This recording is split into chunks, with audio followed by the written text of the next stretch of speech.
বিশ্বকাপের সবচেয়ে বড় দুই ফুটবল পরাশক্তি আর্জেন্টিনা ও ব্রাজিল। কিন্তু প্রশ্ন হলো, নকআউট রাউন্ডে তাদের প্রথম ম্যাচে প্রতিপক্ষ কে হতে পারে? প্রথমে আসি বর্তমান চ্যাম্পিয়ন আর্জেন্টিনার কথায়। আর্জেন্টিনা আছে গ্রুপ জেতে। নকআউটের রাউন্ড অফ 32-এ তাদের প্রতিপক্ষ নির্ভর করবে তারা গ্রুপে কোন অবস্থানে শেষ করে তার উপর। যদি আর্জেন্টিনা গ্রুপ জে এর শীর্ষে থেকে শেষ করে, তাহলে তাদের খেলতে হবে গ্রুপ এইচের দ্বিতীয় দলের বিপক্ষে। আর যদি দ্বিতীয় হয়, তাহলে গ্রুপ এইচের প্রথম দলের মুখোমুখি হবে। গ্রুপ এইচে আছে স্পেন, উরুগুয়ে, সৌদি আরব ও কেপ ভার্দে।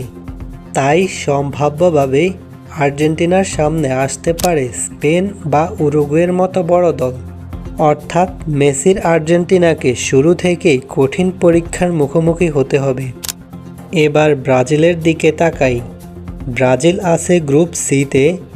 তাদের গ্রুপে আছে মরক্কো, হাইতি ও স্কটল্যান্ড। ব্রাজিল যদি গ্রুপ সি চ্যাম্পিয়ন হয়, তাহলে রাউন্ড অফ 32-এ খেলবে গ্রুপ এফ এর দ্বিতীয় দলের সঙ্গে।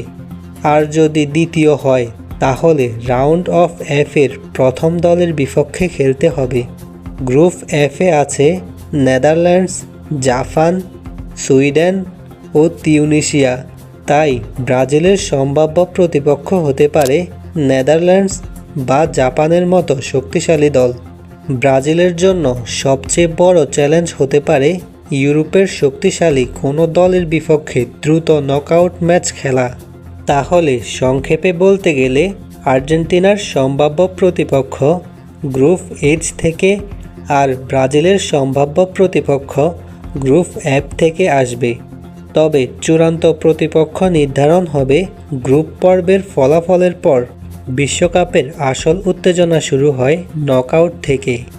আর্জেন্টিনা কি গত আসরের মতো এবারও শিরোপা ধরে রাখতে পারবে, নাকি ব্রাজিল আবার বিশ্বকাপ জয়ের পথে ফিরবে? জানতে চোখ রাখুন বিশ্বকাপের প্রতিটি আপডেটে।